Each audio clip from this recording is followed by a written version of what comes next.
Radiation therapy क्या है और ये कैसे काम करती है कैंसर को ट्रीट करने में। तो रेडिएशन थेरेपी हाई वोल्टेज में, हाई वॉटेज में बेसिकली जो नॉर्मल सीटी स्कैन्स होते हैं, एक्सरेज होते हैं, ये भी रेडिएशन के थ्रू ही आते हैं। तो ये हाई वोल्टेज सीटी स्कैन एक तरह से हम बोल सकते हैं। तो इसमें क्या होता है, जैसे ही हम हाई एनर्जी बीम देते हैं तो ये डायग्नोस्टिक ना होकर ये थेरेपेटिक हो जाती है।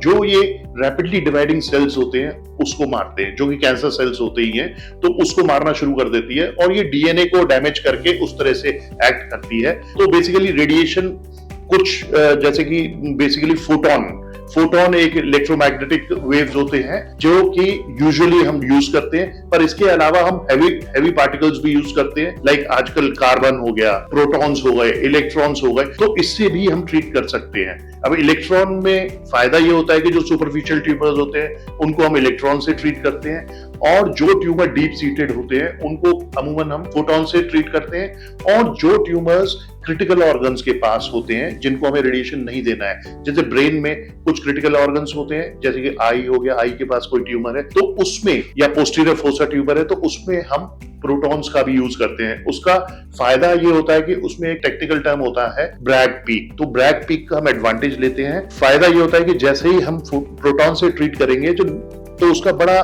क्लियर कट उसका ट्रीटमेंट जोन होता है, तो उसके पास अगर कोई क्रिटिकल ऑर्गन होता है उस पर डोज नहीं पहुंचती है, तो वो क्या करता है, उस एरिया में रेडिएशन देके एकदम खत्म हो जाता है। कॉन्ट्ररी टू फोटॉन्स जो कि मैक्सिमम डोज ट्यूमर को देते हैं, पर आसपास भी रेडिएशन चली जाती है हमारे ना चाहते हुए।